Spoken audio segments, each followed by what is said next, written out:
Kita lanjutkan dengan bagian B daripada FEO ADHI ya. Kita mulai dengan sebab pertama itu mengenai teori ya. Jadi FEO atau Amplitude versus Offset itu adalah satu istilah ya yang di refer kepada kebergantungan daripada seismic amplitude ya, atribut amplitude dengan perbedaan antara source dan receiver yang disebut dengan offset ya. Jadi FEO analysis itu adalah suatu teknik yang digunakan geophysicist untuk men-skew seismic data untuk menentukan rock fluid content ya, atau fluid indicator, dan kadang-kadang bisa juga porosity ya. Nah, dasar daripada FEO ini adalah Zoephrid equation ya, yang sudah meninggal sebenarnya tahun 1919 sebelum karyanya dipublikasikan. Zoephrid adalah seorang geophysicist Jerman ya, berkebangsaan Jerman. Jadi Zoephrid equation ini mendescribe apa yang terjadi pada apabila P wave ya, amplitude P wave ya datang pada suatu bidang ya, kemudian dia mengalami refleksi dan refraksi ya, sebagian direfleksikan, sebagian diteruskan berupa P dan S wave ya, dengan angle incident tertentu. Dan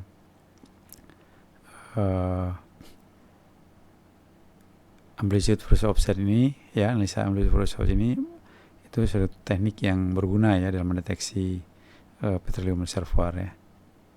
Nah, ini adalah historinya ya. Jadi Zoephrid equation yang meninggal tadi 1919 itu baru dipublikasikan karyanya pada 1990 ya, jauh belakangan ya. Kemudian Aki Richard membuat aproksimasi daripada Zoephrid equation ini, kemudian juga diteruskan oleh Strander, kemudian Su juga membuat simplifikasi daripada Zoephrid equation ini ya. Kemudian ada lagi Smith and Gillow ya.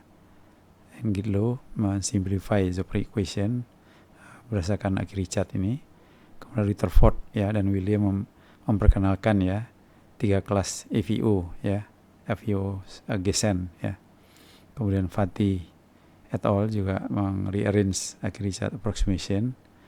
Kemudian Hilterman mengintroduce NI dan PR, nanti kita lihat ya. Kemudian Castagna dan Swan itu mempropose additional kategori sebagai tambahan daripada 3 kategori yang dipropos oleh Rutherford dan William. Kemudian Goodway mempropose diskriminasi menggunakan lem parameter itu lambda, rho, mu, rho ya. Nah, ini yang didescribe dengan menggunakan Zoephrid equation. Jadi kalau satu gelombang P wave ya datang ke satu bidang ini dengan sudut theta 1 ya, dia akan mengalami ya, setelah mengenai bidang ini, sebagian energinya direfleksikan berupa RP reflected P wave, dan sebagian lagi direfleksikan berupa S wave. Dia mengalami konversi ya dari P wave jadi S wave. Jadi yang RPP itu gelombang P yang datang direfleksikan sebagai gelombang P, RPS gelombang P datang kemudian dikonversi menjadi gelombang S, direfleksikan ya. Kemudian sebagian juga diteruskan ya berupa gelombang P, kemudian juga berupa gelombang S ya. Nah, jadi hubungan antara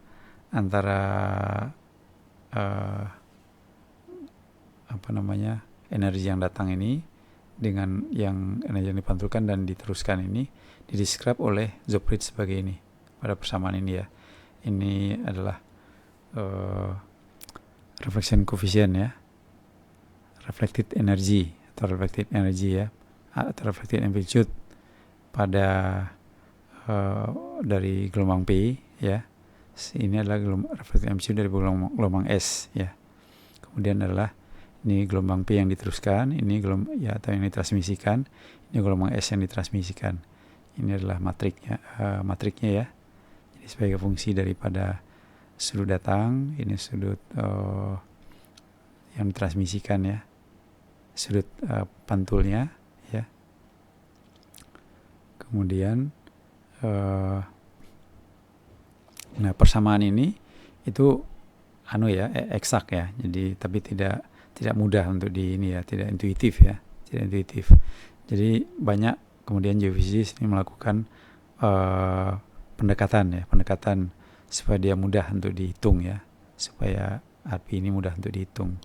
Nah, yang pertama kali melakukan adalah Aki-Richard ya. Aki-Richard membuat aproksimasi ya, compare well to reciprocal equation for large angle, tapi untuk zero offset yang reflektif yang kecil ya.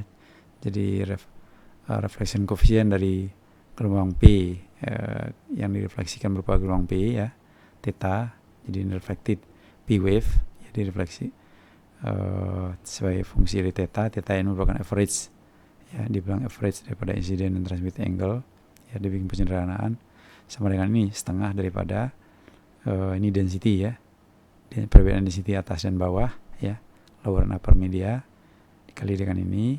Jadi ini ada 3 term ya, 3 term daripada Aki-Richard approximation ini ya, 3 term. Nah, kemudian delta S ini adalah perbedaan ya, properti dari lower dan upper media. Sedangkan P ini adalah average density ya, VPVS itu average P wave dan S wave velocity. Nah, kemudian Shu ya juga melakukan aproksimasi 3 term juga ya. Jadi RPP sebagai fungsi theta itu ini kita sebut sebagai, nanti disebut sebagai gradient intercept, ini yang disebut nanti sebagai gradient ya, kali sin theta. Ini suku ketiga sebagai far offset ya. Jadi alpha itu average VP ya, beta average VS, kemudian rho average density, theta adalah average angle of incident ya. Delta S itu adalah perubahan ya, perubahan propertinya ya di interface ya. Sedangkan ini adalah VPVS ya. Nah, kemudian Shu ini juga menyederhanakan lagi dengan menghapus suku ketiga untuk angle 30 degree ya. Dan ini two term approximation-nya Shu ini sering juga ditulis sebagai ini ya. Jadi P itu adalah intercept ya, kemudian G itu disebut sebagai gradient. Nah, ini kemudian ini juga ada 3 pendekatan yang tadi sudah kita bicarakan ya, 2 yang sudah kita bicarakan, yaitu Shu sudah kita bicarakan, kemudian Fatty juga melakukan pendekatan ya, ini yang Shu tadi ya, yang two term Shu equation. Kemudian Fatty juga melakukan pendekatan ini, memperkenalkan ini. Kemudian ini adalah Firm dan Hilterman ya. Nah, ini juga di mana NI inilah normal incident ya. Kemudian PR ini adalah Poisson ratio reflectivity. Ini dan ini sebenarnya mirip-mirip ya, 1 dan 3 itu mirip-mirip ya. Nah, ini kalau kita review sepintas lalu lagi ya persamaannya. Jadi kita tentunya sudah mengenal ya Snellish law. Ini adalah hubungan antara sudut datang dan kecepatan ya yang terjadi interface ya, ini berlaku konstan ya, ini berlaku persamaan seperti ini.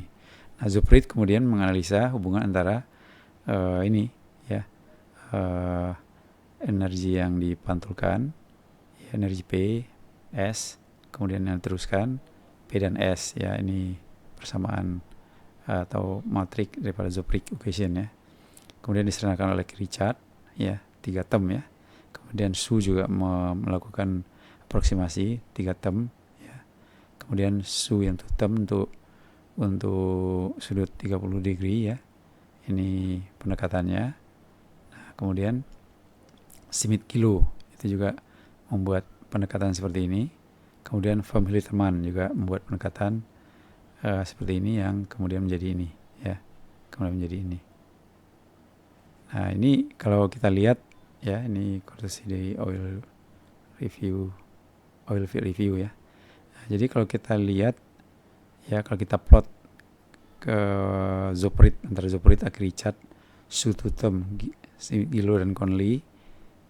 Nah, ini bisa kita lihat ya, ini yang hitam adalah Zoepfried ya. Zoprit adalah yang hitam ini ya. Kemudian ini adalah Conley ya. Ini adalah yang Gilo, yes. Kemudian Sutam yang ini kali ya. Nah, ini kalau kita lihat sampai dengan sudut 30 atau 35 derajat dia mirip-mirip. Kesemuanya mirip ya. Kesemuanya mirip, tapi begitu sudut yang lebih besar itu penyimpangannya lumayan besar ya. Penyimpangannya lumayan besar. Ini untuk model 2 layer ya. Jadi ini 2 layer, layer 1 VP-nya segini, VS-nya segini, ini density-nya. Kemudian ini VVS ya, ini Poisson ratio-nya. Kemudian layer 2 ini reflection coefficient-nya, ini VVS untuk layer 2 ya. Jadi berdasarkan parameter inilah ini bisa dihitung ya, ini dihitung sehingga dapat kurva seperti ini. Nah, kemudian juga dari satu paper ini ya, di satu paper CGG ini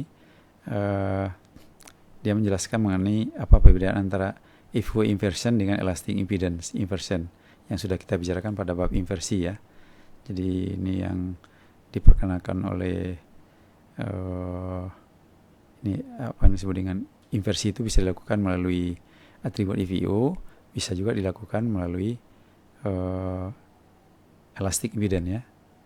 Nah, ini kita lihat untuk pendekatan 35 degree ya.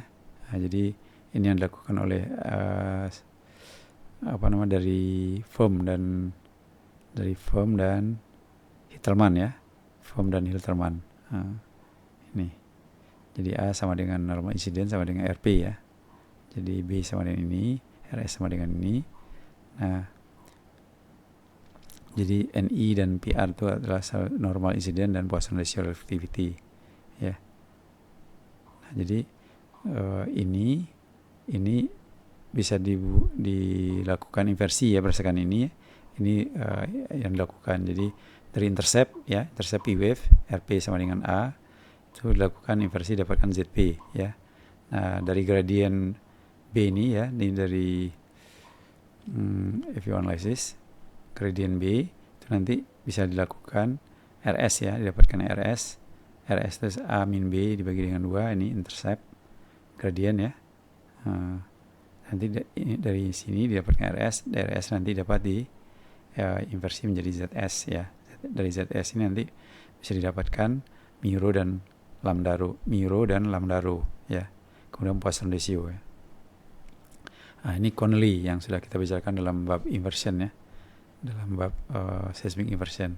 Nah, dia nanti kalau dari Conley ini itu inversi itu dilakukan dengan secara simultan menginvert limited angle stack ya, beberapa limited angle stack, kemudian mengcompute elastic parameter. Jadi nanti seperti yang sudah kita bicarakan sebelumnya, kita punya beberapa angle stack, kemudian di angle stack ini secara simultan nanti kita generate P impedance, S impedance, dan juga density ya. Nah, dari sini baru nanti bisa di generate VVS, lambda rho, mu dan sebagainya. Nah, ini kemudian Goodway ya memperkenalkan 2 lem parameter ya, yaitu lambda rho dan mu ya. Nah, ini lambda rho dan mu ya. Kemudian kita lanjutkan dengan bab berikutnya, AVO classification dan cross plot di Gesen ya. Nah, jadi ini adalah plot dari velocity versus saturation, gas saturation untuk P wave ya. Itu P wave. Ini P wave ya. Untuk P wave ini plotnya ya. Jadi untuk P wave ini kalau satu lapisan reservoir ya yang begitu dia terisi gas walaupun saturasinya sedikit ya, katakanlah cuma 5%, itu velocity-nya sudah drop cukup jauh ya. Jadi P wave-nya sensitif terhadap perubahan di pore fluid-nya ya. Hanya saja begitu ada tambahan saturasi, itu dia tidak lagi berubah banyak. Sedangkan S wave-nya ini tidak terlalu banyak perubahannya ya. Perubahan gas saturation ini tidak signifikan mempengaruhi S wave. Yang paling signifikan adalah P wave. Sedangkan Poisson ratio lumayan bagus ya. Poisson ratio dengan gas saturation lumayan, pertama dengan saturasi yang sedikit dia drop banyak, kemudian dia masih secara gradual masih drop cukup besar ya, cukup besar. Nah ini 3 Gesen classification oleh Rutherford dan William ya, seperti tadi sudah kita sebutkan juga. Itu kelas yang pertama adalah Gesen yang AI-nya lebih besar daripada AI shell di atas dan di bawahnya. Kita sebut dengan high impedance SEN ya. Kemudian yang kelas 2 adalah Gesen yang dia masih tinggi impedance-nya dibandingkan shell-nya, tapi tidak terlalu besar ya. Jadi kita sebut sebagai near zero contrast SEN ya. Nah, kemudian yang kelas 3 ini adalah yang low impedance SEN ya. Low impedance SEN. Jadi acoustic impedance daripada Gesen ini lebih kecil daripada acoustic impedance shell di atas dan di bawahnya. Nah, plot daripada ketiganya nih ya dalam oleh Rutherford dan William digambarkan seperti ini. Untuk kelas 1 itu karena dia high impedance SEN, jadi reference koefisiennya kan positif ya. Positif dia ada di sini ya. High impedance SEN, reference koefisiennya positif. Tapi pada sudut angle tertentu ya amplitude-nya akan mengecil, dan pada angle yang cukup besar dia akan berubah menjadi negatif ya. Jadi mungkin kita pada angle yang besar bisa mengamati adanya change polarity ya. Nah, sedangkan pada kelas 1 ini, kalau kelas 1 ini nanti kalau case-nya high impedance impedance-nya masih lebih besar daripada shell, maka nanti akan terjadi perubahan polarity. Kita akan lihat ada perubahan polarity. Tapi kalau impedance-nya ini lebih kecil daripada shell, maka nanti kita lihat bahwa amplitude-nya akan increase menjadi lebih negatif.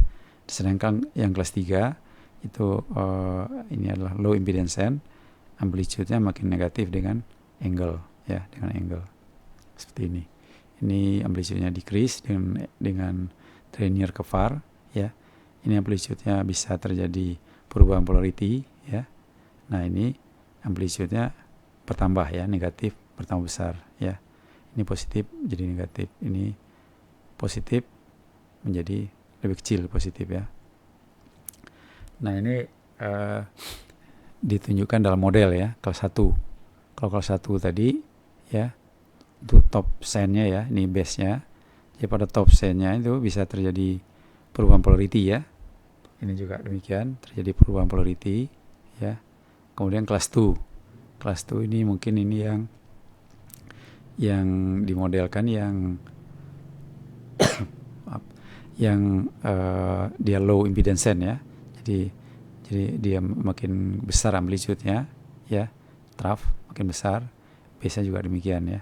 Nah, yang kelas 3 juga mirip-mirip seperti yang kelas 2 ini, karena dia dalam satu sama-sama negatif ya ininya, reference coefficient-nya ya.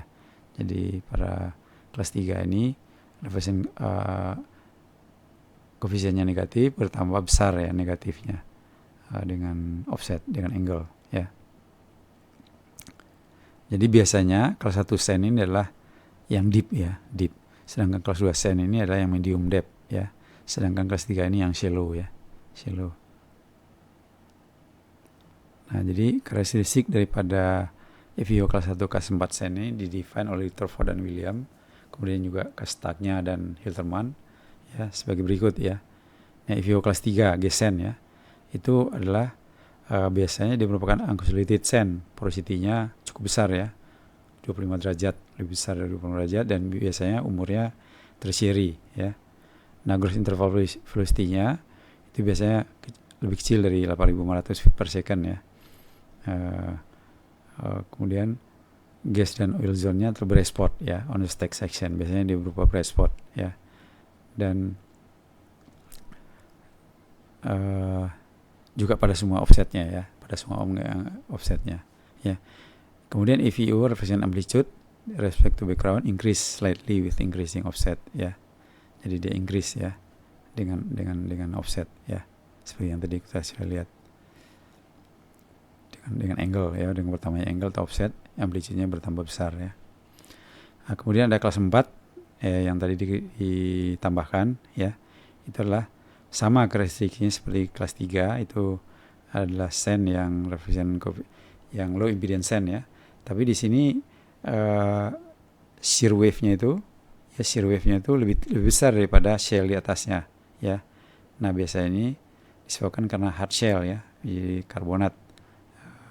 Jadi gesennya ini di atasnya ada hard shell atau karbonat yang shear velocity-nya lebih besar ya daripada gesennya. Nah, FeO kelas 2 gesen, ini biasanya model di consolidated sand, porosity-nya agak lebih kecil ya, 15% sampai 25%. Gross velocity-nya itu dari 8.500 feet sampai 12.000 feet per second ya. Akusi impedan gesennya itu dan engaging cell-nya about equal, jadi kontrasnya nggak terlalu besar ya, bisa jadi dia lebih rendah atau lebih tinggi daripada shell-nya, velocity-nya ya, tapi tidak terlalu besar bedanya ya.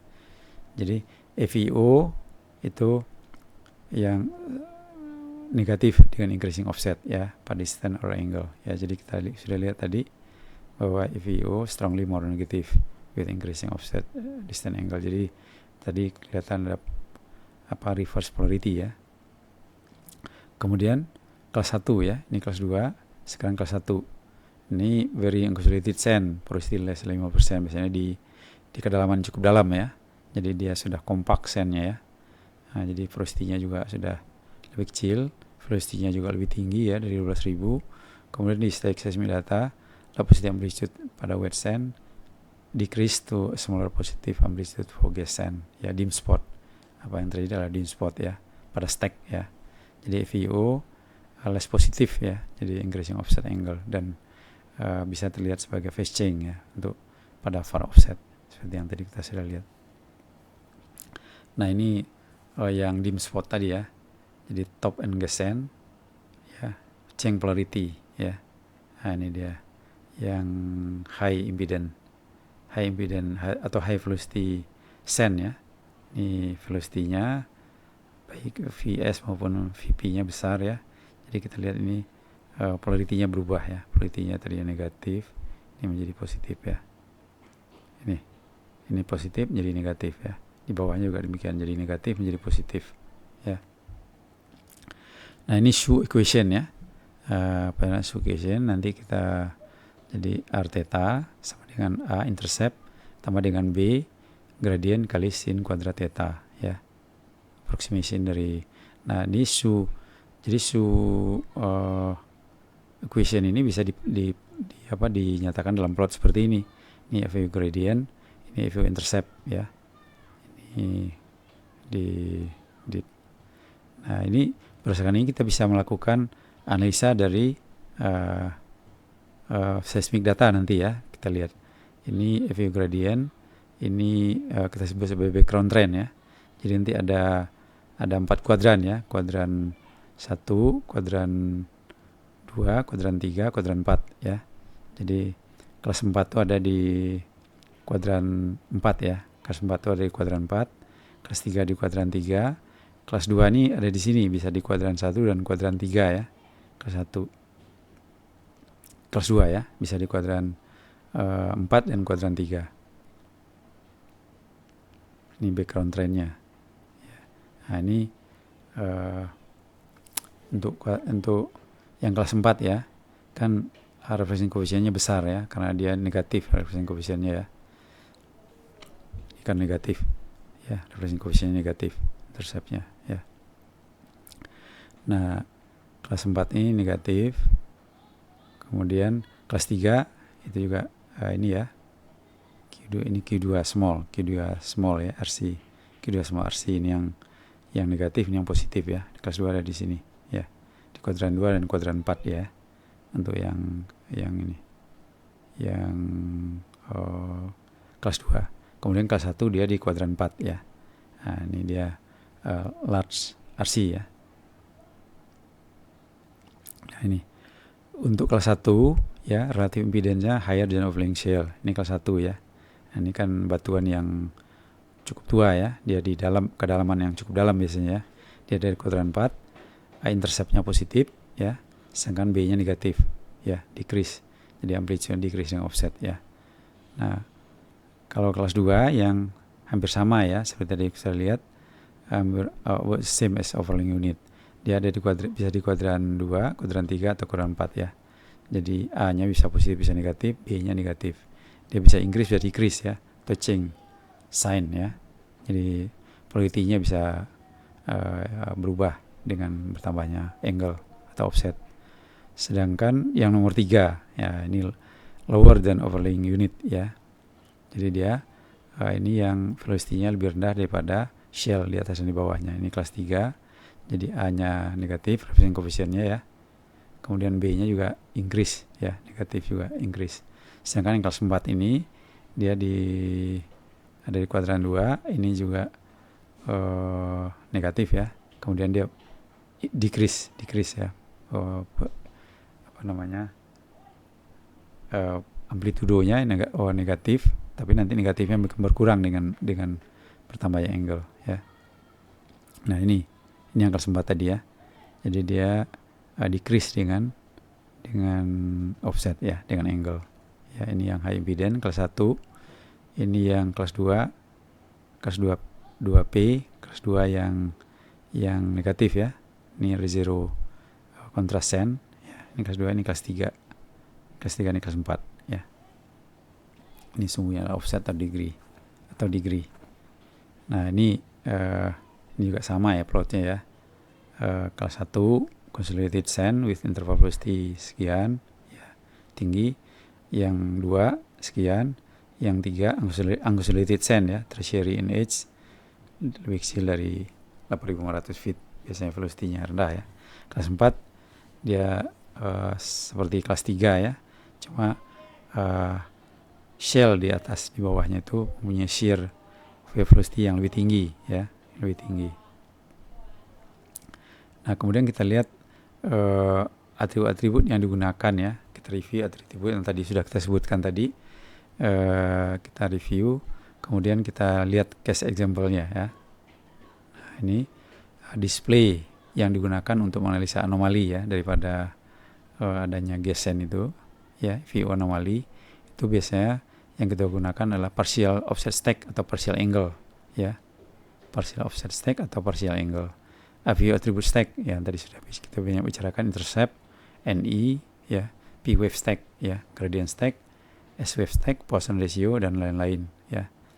Special EVO processing ya, ini kalau kita mempersiapkan ya data untuk analisa EVO, nah itu ada beberapa yang harus kita perhatikan. Di antaranya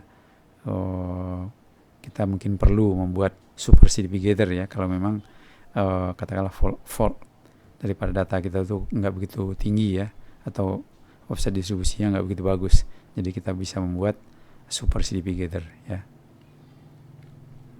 Nah nanti ada faktor lain yang perlu kita perhatikan dalam processing, nanti kita bicarakan lebih detail. Nah kemudian ini perbedaan antara CDP offset gather dengan CDP angle gather. Nah kalau CDP offset ini ya, ini pada titik ya CDP yang sama, jadi common point yang sama pada dua layer ini, itu offsetnya sama ya. Nah, ini kita sebut sebagai common offset gather ya. Jadi CDP offset gather ya, offsetnya sama. Sedangkan pada angle ya, titik ini dia mempunyai angle reflection yang sama ya. Jadi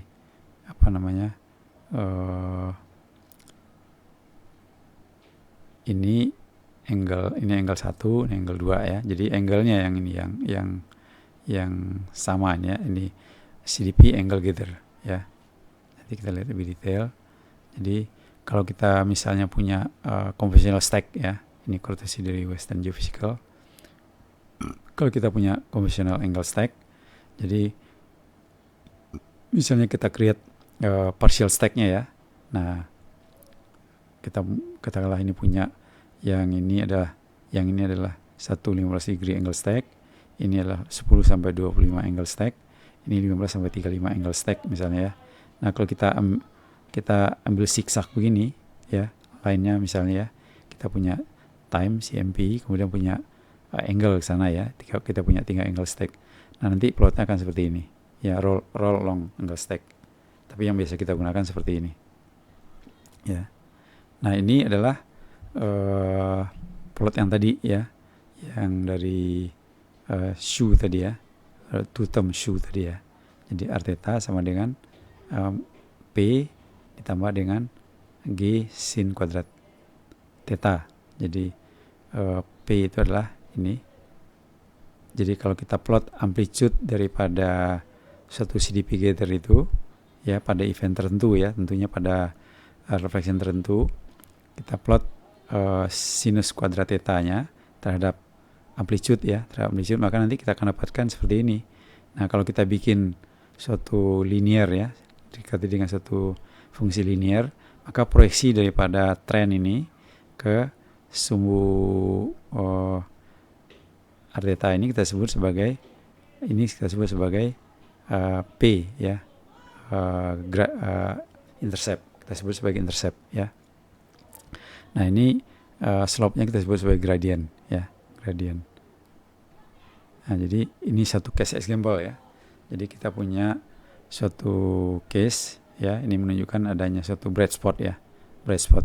Jadi ada dua sumur di sini ya, dua sumur, ada dua titik di sini. A ini yang melalui bright spot, yang B ini tidak melalui bright spot ya. Ini datanya dari Gulf Mexico ya. Nah, ini kita zoom yang ini ya, kita ambil zoomnya. Ini adalah CMP yang tadi, zoom yang tadi. Ini kita zoom, ini dia zoomnya. Ini A, ini B. Jadi A ini ada di lokasi bright spot, ini B ini di luar bright spot ya. Nah, P wave yang tadi proyeksinya ya, kalau kita plot CDP gather, masing-masing CDP gather ini kita plot amplitude-nya terhadap angle ya, terhadap sin kuadrat theta, maka plotnya nanti akan seperti ini ya, misalnya seperti ini ya. Nah, jadi proyeksi P ini kita sebut sebagai intercept. Nah, ini adalah kita sebut sebagai P wave stack ya, atau intercept ya. Ini adalah ini adalah CMP stack, sedangkan ini adalah P wave stack ya. Dia kelihatan lebih agak berbeda ya dengan ini ya, karena ini adalah proyeksinya ya, proyeksi dari, kalau ini adalah hasil stacknya ya. Jadi ini adalah stack daripada ini, sedangkan ini adalah proyeksi daripada amplitude ini terhadap sumbu vertikalnya ini, yang kita sebut sebagai intercept ya. Nah, ini angle gathernya ya, ini CDP angle gather. Jadi ini untuk yang A ya, untuk yang A tadi yang ada bright spot ya, di lokasi A ya. Nah, ini angle gathernya nih. Jadi amplitude increase dengan angle ya, amplitude versus angle-nya increase ya.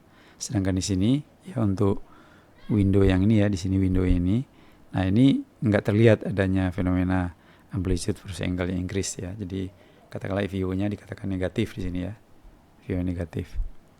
Nah, ini untuk atribut gradient ya, untuk gradient. Ini yang red ini menunjukkan absolute value amplitude increase with angle. Jadi yang red ini menunjukkan amplitude-nya increase dengan angle ya.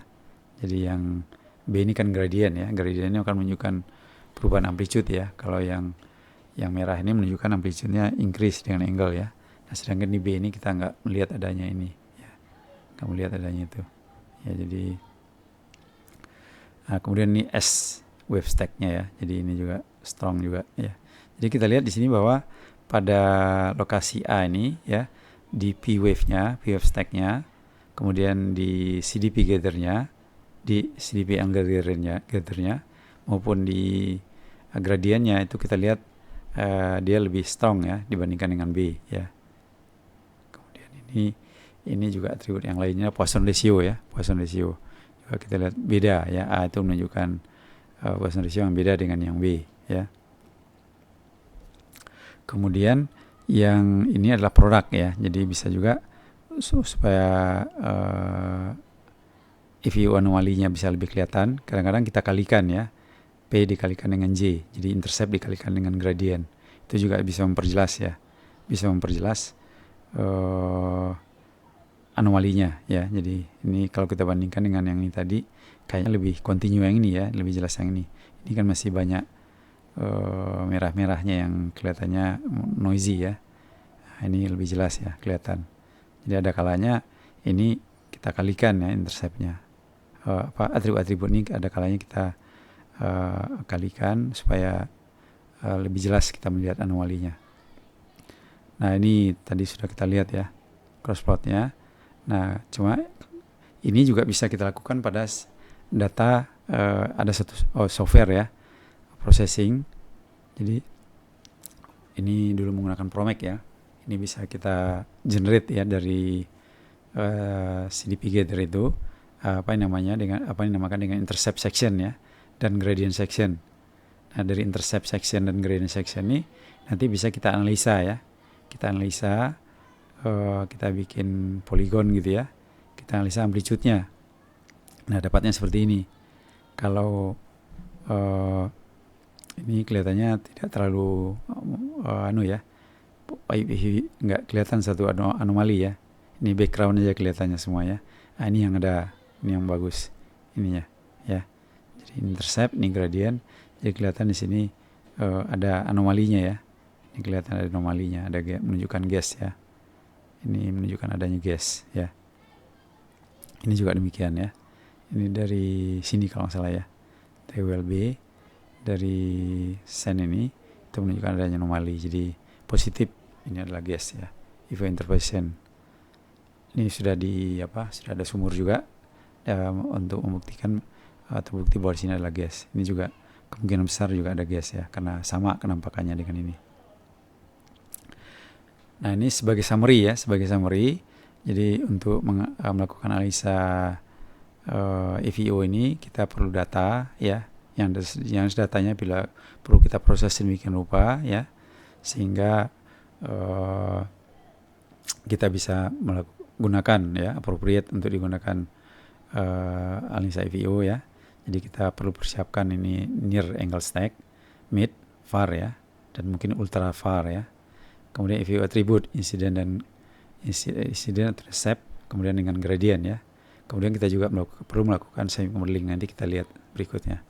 Kemudian fluid factor ya, ini juga atribut yang bisa di generate ya. Kemudian cross plotting seperti yang tadi kita lihat, intercept sama gradient ya, ini incident dia istilahnya di sini. Kemudian bisa juga kita lakukan EVO juga di mapping ya. Kemudian ini untuk inversi ya.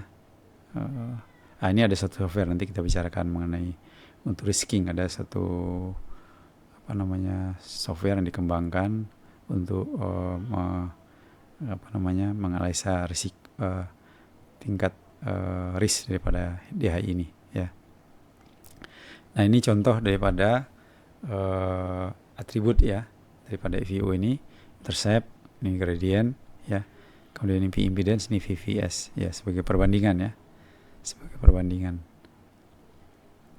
Nah, ini juga seperti yang tadi kita bicarakan, kita punya angle stack ya, near angle stack, far angle stack, kemudian kita punya intercept atribut ya, EVO atribut, gradient, kemudian inilah perkalian dari AB ini supaya kita bisa melihat anomalinya lebih jelas ya. Kita kalikan intercept dengan gradient. Bisa juga nanti kita sin A dan ini ya. Bisa juga nanti fluid factor ya. Bisa juga reflection coefficient, kemudian dikali AB dikali reflection coefficient supaya nanti anomalinya lebih jelas terlihat ya. Di sini kan lebih jelas nih kita melihatnya ya. Nah, kemudian ini lambda rho ya, tadi dia yang diperkenalkan oleh siapa tadi, Goodway kalau nggak salah ya. Diperkenalkan lambda rho dan mi rho. Nah, lambda rho dan mi rho ini bisa di cross plot secara 3 dimensi seperti ini ya. Ini lambda rho, mi rho, dan fluid factor. Nanti bisa kelihatan ini ya. Kemudian ini juga perbandingan antara stack dengan P wave stack. Jadi ini intercept ya. Kemudian S wave stack, kemudian ini Poisson ratio. Jadi kita lihat perbandingan antara keempat atribut ini ya. Kemudian kita lanjut dengan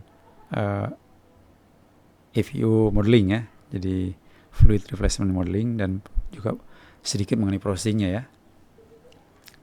Nah, kita lihat untuk modeling ya, perform volume analysis dan forward modeling. Ini kita perlu memodel misalnya ketebalannya ya, seberapa tebal. Kemudian fluid contentnya ya. Kemudian saturasinya ya. Kemudian EVO kelasnya 1, 2, 3 atau 4 ya. Kemudian prepare atau pre-process seismic data. ya pre-stack noise ini yang penting kita perhatikan, bahwa kita harus ya bekerja keras ya membuat noise ini menjadi seminimal mungkin ya. Ini kalau untuk post-stack itu noise itu bisa dihilangkan dengan proses stacking, tapi di pre-stack kita harus cari cara khusus ya untuk menghilangkan noise ya, supaya nanti datanya bagus digunakan untuk analisa IVO. Kemudian juga kita harus lakukan PSTM ya. Kemudian kita build super gather kalau memungkinkan, dan juga alignment yang harus kita perhatikan antara berbagai angle stack ini ya. Jadi kadang-kadang karena perbedaan frekuensi konten atau karena hal lainnya antara near angle, far angle, dan mid angle-nya, time-nya kadang-kadang tidak align ya. Jadi kita harus buat satu time alignment ya. Kemudian kita perform analysis ya, atribut-atribut stack, angle stack, cross product, dan sebagainya. Nah ini untuk untuk memodelkan ketebalannya ya, ketebalan daripada gesennya ya, thin bed response. Katakanlah kita mempunyai kecepatan daripada gesen itu segini ya, 7.800 feet per second ya. Jadi kemudian dominan frekuensinya 50 Hz, lambdanya sekian ya, kita hitung dari sini dibagi ini 160 feet per cycle ya lambdanya. Rayleigh resolution 40 feet. Nah ini untuk yang tebal ya, untuk yang sen yang cukup tebal ya. Jadi kan tadi 40 feet bisa diresolusikan ya. Jadi kita lihat kalau 125 feet gesen itu dengan ini ya, dengan ketebalan ini 32 milisecond kalau dalam time ya. Ini dari sini ke sini kita ukur 32 milisecond. Maka ini bisa terlihat dengan jelas topnya dan bottomnya ya. Ini top gesennya, ini bottomnya ya. Tapi kalau sennya menjadi tipis ya, jadi hanya 8 feet ya, jadi jauh lebih kecil daripada 40 feet tadi. Actual thickness-nya hanya 2 milisecond ya, yang 8 feet ini. Tapi ketebalan yang terukur nanti adalah 12 milisecond ya. Ini karena adanya wiggle, adanya flat di dalam responnya ini ya. Jadi ini perbedaannya.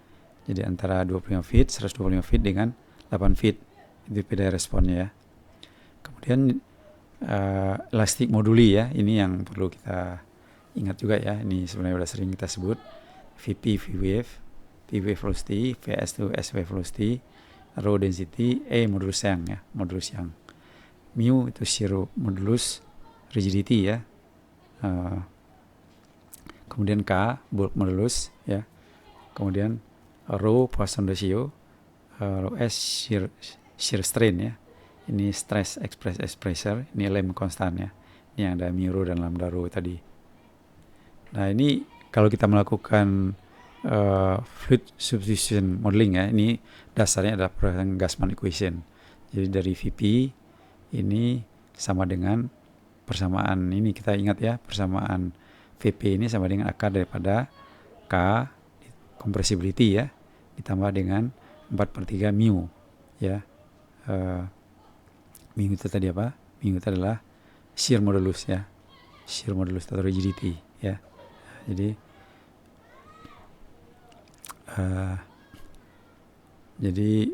kalau kita masukkan ya K itu kalau kita bawa ini ke sini ya, kita kuadratkan ini ya.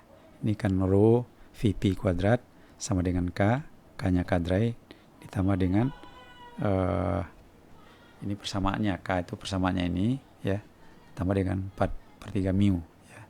Nah, jadi caranya nanti untuk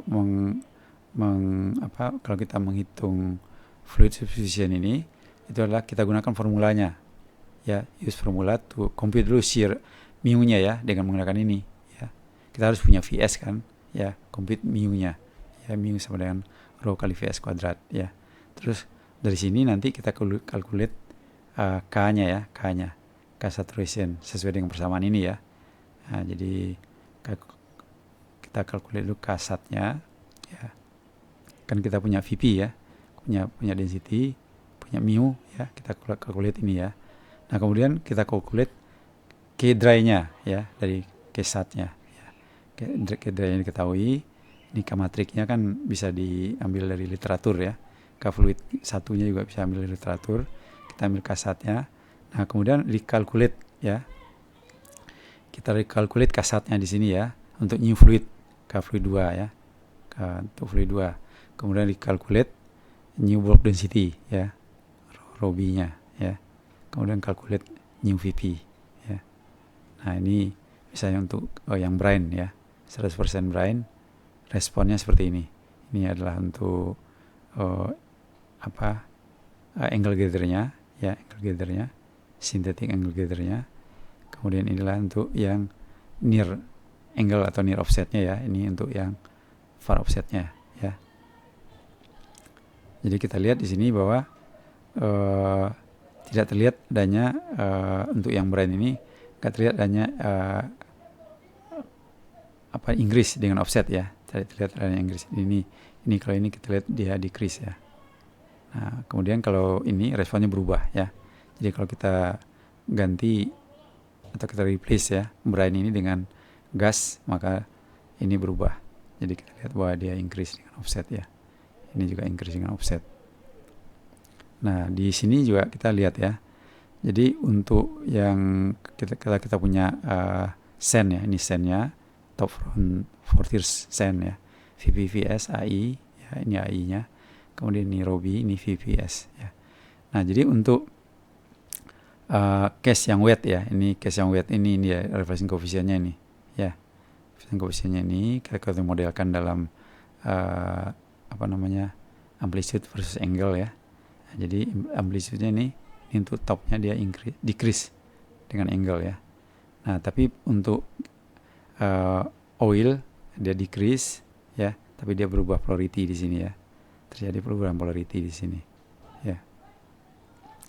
Nah ini juga modeling untuk 3 case ya, ada brine, oil dan gas. Jadi ini adalah real stack-nya ya, full stack atau NI sintetik ya. Ini full stack-nya, ini disebut NI sintetiknya, normal insiden ya. Jadi ini yang brine, respon yang brine, ini respon yang oil, ini respon yang gas. Jadi kita lihat di sini bahwa untuk yang gas ini lebih strong ya dibandingkan dengan yang oil ya, dan jelas sekali dia sangat berbeda yang dua ini dibandingkan dengan brine. Ini yang real gathernya. Jadi nanti kita compare, kita yang tiga model ini nanti kita compare mana yang lebih cocok dengan real gathernya ya. Jadi kalau kita lihat ya, ini kayaknya cocok dengan yang ini. Jadi ini adalah indikasi bahwa dari real gather ini kan stacknya ya, ini CDP gather yang ada di sini itu ada 3 gather dan kelihatannya ya. Jadi CDP gather yang ada di sini itu cocok dengan model CDP gather yang ada gasnya. Jadi kelihatannya kita yakin ya bahwa ini adalah terisi oleh gas. Adanya bright spot ini itu adalah menunjukkan positif terisi oleh gas ya. Nah ini juga model yang bisa dilakukan juga ya. Jadi modeling ini bisa kita lakukan dengan ini real seismic datanya, bisa kita model dengan Zooprit ya. Jadi memperlihatkan primary aja, primary only, atau bisa juga kita modelkan dengan multiple-nya ya. Nanti kita bisa compare. Kalau ini kita compare dengan ini kan ada yang beda ya. Ini enggak termodelkan ini multiple-nya ya. Kalau di sini kan kita lihat ini ada primary-nya, ada multiple-nya, sama seperti halnya di sini ya. Nah ini juga mungkin ada kalanya juga kita melakukan seperti ini. Ini input gather-nya, ini model gather-nya, kemudian nanti kita lihat perbedaannya ya. Perbedaannya. Jadi kalau perbedaannya itu ternyata tidak terlalu besar, berarti model ini sama atau mirip dengan inputnya. Jadi artinya apa case yang kita modelkan ini itu seperti itulah keadaannya atau kenyataannya gitu ya. Jadi untuk memastikan bahwa antara model dengan input gather-nya ini itu mirip ya, kemiripan antara keduanya. Nah ini mengenai processing ya. Jadi processing yang diperlukan untuk EVO ini ya, itu tentunya adalah seperti yang standar ya, pre-processing. Yang terpenting di sini adalah kita melakukan noise elimination ya, semaksimal mungkin ya, semaksimal mungkin. amplitude recovery ini kan harus true amplitude processing ya, preserve amplitude processing. Jadi kita harus ya semua noise ya, baik itu yang coherent noise maupun yang non coherent noise ya, ground roll kita harus remove, apply consistent decon ya, kemudian residual static ya, kemudian velocity analysisnya harus benar ya, supaya nanti kita dapatkan flat gather yang bagus ya, flat gather yang bagus. Kemudian itu tentu harus di PSTM ya, harus di PSTM FEO untuk mendapatkan angle gathernya atau angle stacknya. Nanti tentunya kita harus lakukan PSTM. Kemudian kita lihat FEO mapping and analysis ya. Jadi ini adalah tipikal daripada angle gather yang sudah di NMO ya. Nah biasanya kalau kita plot, bisa juga ini biasanya kalau kita plot angle ya, ini kan sebenarnya CDP-nya versus offset ya, tapi kita bisa plot angle range-nya ya, angle range daripada CDP ini ya. Jadi yang hijau ini nanti menunjukkan area yang angle-nya ini mungkin berapa ini angle-nya, mungkin sekitar 15-an ya. Ini ada range-nya, kuning sekitar 20-an, kemudian ini sekitar 30-an ya. Ini ada range-nya ya. Kita tentunya fokus pada objektif kita, misalnya kita kasih tanda seperti ini ya.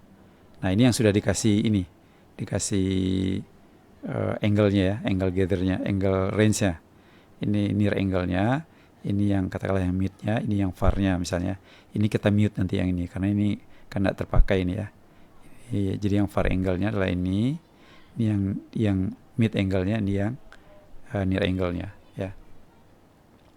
Nah ini yang sudah kita mute, ini yang super gather-nya, yang semuanya ya, dari versus offset. Ini yang sudah angle ya, ini yang near angle-nya 0 sampai 15. Kita mute yang selebihnya, ini 15 sampai 30, kita mute yang bawahnya sama yang atasnya.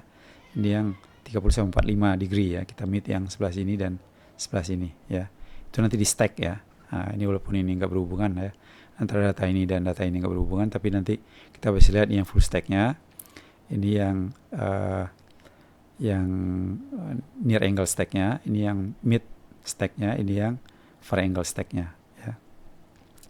Nah jadi dalam melakukan DHI mapping workflow ini perlu kita perhatikan ya, kita cek reflection karakter dan time alignment ya, di antara angle stack-nya itu pada objektif zone-nya terutama ya. Jadi seperti yang sudah disinggung juga sebelumnya, bahwa ada kalanya antara berbagai angle stack ini time-nya belum align ya. Nah ini kita harus lakukan semacam shift ya, sehingga di align ya. Kemudian supaya ini mudah bisa dilakukan, biasanya kita pick horizon di full stack ya, yang berhubungan dengan DHI-nya ya, supaya nanti bisa kita jadikan sebagai referensi untuk mengcompute, baik untuk time alignment-nya maupun untuk compute atributnya ya. Nah kemudian kita compare ya nanti mapnya di angle dan far angle untuk identify FEO anomaly. Kemudian cek dan confirm juga dengan discovery atau proven well, data yang sudah terbukti ya sebagai perbandingan. Nah ini perbandingan ya antara yang full offset stack ya dengan yang near offset stack ya. Ini dia masih bicara offset ya di sini ya. Jadi kita bisa lihat di sini yang near angle-nya ini atau near offset-nya ini amplitude-nya rendah, ini amplitude-nya lebih tinggi. Jadi ini termasuk anomali kelas 3 ya, jadi increase dengan angle ya. Nah ini amplitude-nya ya, kita bisa lihat full datanya. Ini nggak berhubungan datanya sebenarnya. Ini adalah dari segi amplitude-nya, amplitude map-nya. Ini yang konturnya adalah struktur map-nya ya. Jadi yang ada suatu struktur anti-clean ya, anti-clean. Ini ada anomali amplitude pada full stack-nya. Kemudian kalau kita analisa pada near angle dan far angle-nya atau far and offset-nya, ini di near offset-nya ini amplitude-nya kecil. Kemudian di far offset-nya amplitude-nya itu besar ya. Jadi artinya ini adalah FEO-nya positif ya. FEO-nya adalah positif. Kemudian ini antara near dan far juga ya, sama. Ini near ini sectionnya. Ini kita lihat bahwa amplitude increase ya. Jadi pada var angle ini amplitude increase ya. Nah, dengan mapnya juga kita lihat ini strukturnya ya. Ini strukturnya nih yang tinggi ya, yang tinggi. Jadi amplitude pada var offset ini atau pada var angle-nya juga lebih besar. Jadi ini juga menunjukkan positif FIO ya. Nah, kalau ini menunjukkan perbedaan antara brine, oil, dan gas. Jadi ada suatu struktur anti-clean sama seperti yang tadi kelihatannya ya. Nah, ini struktur anti-clean ini ada di bawah OC-nya ini ya. Jadi sudah brine di sini case-nya ya. Ini di zona oilnya. Ini di atasnya ada gas ya, ada gas. Nah, jadi ini responnya seperti ini yang ada brine-nya. Ini reference horizon-nya ya. Reference horizon-nya. Kemudian ini yang ada oil-nya seperti ini. Increase ya dia dengan offset ya. Ini juga demikian, increase dengan offset ya. Jadi ada 3 lokasi analisa FIO ya. Jadi pada ini di bawah OEC, kemudian di dalam oil kolomnya, kemudian di atas ini ada gas cap-nya ya. Nah, ini juga ada kalanya juga kita mengurangkan var dan near ya, var dan near difference ya. Jadi FO anomali itu dapat juga dilihat pada var minus near ya, different cube. Jadi kalau var minus near-nya itu besar amplitude-nya, itu artinya dia increase dengan offset ya. Jadi ini adalah menunjukkan suatu fenomena FIO ya, FIO. Jadi dia increase dengan offset kalau var minus near-nya besar ya amplitude-nya. Nah, ini salah satu yang harus diingat juga ya, atau diperhatikan juga, bahwa anomali itu harus conformable dia dengan struktur. Jadi ini struktur yang tinggi ya, puncak anti-clean ini. Nah, jadi anomalinya itu harus berada di puncak anti-clean-nya. Ini conform. Jadi amplitude anomali conform dan terjadi pada high structure. Ini juga membuat kita lebih yakin ya bahwa anomali ini adalah sesuatu yang real ya. Nah, ini salah satu display yang menarik juga ya. Jadi mungkin ini display daripada FIO atribut ya, barangkali intercept atau gradient gitu ya. Tapi ditunjukkan juga dengan CDP gather-nya ya. Jadi ada CDP gather di mana kita bisa ngecek kecocokan daripada atributnya ini dengan CDP gather-nya ya. Menarik juga ya display seperti ini. Kemudian kita lihat secara singkat statistik ya. Jadi ada suatu lembaga Rus Associate ini ya, konsorsium dia yang terdiri pada 18 oil company ya pada tahun 2001 sampai 2004 ini. Mereka melakukan penelitian ya. Dia menggunakan software namanya SEM ya. Jadi ini dia membuat satu work process ya untuk membantu menginterpretasi dan melakukan risking ya dari seismic amplitude anomaly ya. Jadi goal daripada DAI konsorsium ini adalah specifically mengadres ya seismic amplitude dan impact-nya terhadap prospek risking ya. Jadi kemudian mendevelop proses untuk mengkategorisasikan seismic amplitude ini secara sistematik ya dan konsisten ya, dan dalam yang detail ya. Secara objektif dia mengkategorisasikan observasi dan mendokumentasikan occurrence-nya ya pada recoverable electrocarbon. Jadi dia didokumentasikan ya, kemudian digunakan untuk improve predictability ya dari recoverable oil dari berdasarkan gas occurrence tadi ya. Kemudian provide ya ini sebagai library ya, sebagai library daripada hasil yang sudah ya. Nah, ini tadi sudah kita lihat ya, ini ada SAM di sini ya, SEM tool untuk risking gitu ya. Ini adalah atribut yang kita gunakan, yang perlu kita persiapkan. Nah, jadi konsorsium ini menganalisa ada 46 threshold ya, yang kemudian analisanya ini ya, ini kan sebagai bahan pelajaran yang akan datang ya. Jadi 47% dari dry hole ini, 46 dry hole ini itu disebabkan karena wet sand ya. Dia high porosity tapi dia clean sand ya, high porosity clean sand. Sometimes with hard shell dan di atas wet sand itu ya. Kemudian 70%-nya low saturation gas sand.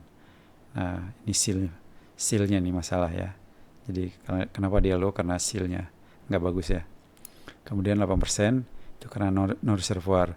Ternyata itu karena anomalinya mungkin tidak karena seal tone atau karena ada condensed zone atau ini ya imaging problem ya. Kemudian ada 11% karena sebab lainnya, karena heavy oil, coal, source rock migration dan sebagainya. Nah, ini untuk kelas 3 ya. Jadi ada dari 134 prospek.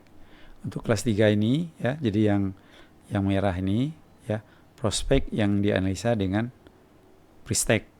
Kemudian yang biru ini adalah prospek yang dianalisa tanpa menggunakan pre-stack.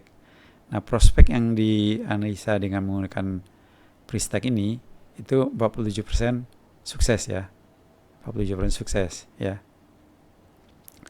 Nah, kemudian ini FIO kelas 3 ini tidak menggunakan, ada 25% dari prospek ya. Jadi dari 130% ini 71% ini dianalisa dengan pre-stack, ini 25% menggunakan pre-stack ya. Jadi sukses juga. Jadi yang kelas 3 ini agak relatif mudah ya. Jadi kita pakai pre-stack dan post-stack itu risikonya tidak terlalu ini ya. Jadi sama-sama sukses. Nah, tapi yang kelas 2 ini dia kita lihat di sini ya. Jadi ada 40 prospek walaupun tidak terlalu banyak ya. Jadi yang sukses menggunakan pre-stack ada 67%. Tapi yang tanpa pre-stack itu tidak ada yang sukses. Semuanya gagal ya. Jadi gagal. Jadi artinya adalah bahwa kelas 2 ini memang harus mau nggak mau harus menggunakan pre-stack data ya. Sedangkan yang kelas 3 ini masih memungkinkan ya, kita hanya menggunakan post-stack ya. Nah, ini yang harus diperhatikan ya waktu kita merekomendasikan EVO ya untuk exploration. Jadi ini mungkin kalau sekarang udah ini ya, AGC jangan digunakan ya, AGC. Jadi gunakan consistent processing ya, correction, surface consistent, static correction dan sebagainya. Gunakan ini EVO plot ya, gather. Nah, pre-stack migration ya, ini perlu dilakukan ya. Dan bila memungkinkan gunakan analog ya dari field sekitarnya, baik yang proven maupun yang dry hole ya. Itu harus digunakan sebagai referensi ya. Jadi kemudian juga gunakan horizon sebagai FEO analysis, pakai horizonnya ya. Jadi FEO horizon sebagai ini tentunya harus dibuat dulu sintetiknya supaya kita tahu persis horizonnya yang mana ya. Nah, VS ya. VS ini harus untuk wet sand dan gas field sand, itu harus kita ketahui ya. Dan kita model ya. Jadi kita harus tahu VS-nya untuk melakukan modeling ya. Karena kalau VS-nya salah juga nanti FEO modelnya juga bisa keliru ya. Kemudian fasa itu juga penting ya. Fasa daripada datanya, phase daripada data, untuk mengetahui kontras impedance-nya ya. High impedance atau low impedance sand ya. Kemudian ini yang kan semua sudah 3D ya, out of line. Nah, kemudian hal yang menyebabkan FEO failure ini adalah FEO extending down deep. Nah, ini ya. FEO-nya itu extend down deep, harusnya berhenti ya. Harusnya FEO-nya dia berhenti pada gas water contact. Kalau dia extend, nah ini salah satu yang perlu dipertanyakan ya. Jadi salah satu yang perlu diperhatikan bahwa FEO anomali ini bright spot misalnya ya, itu dia harus berhenti pada gas water contact ya.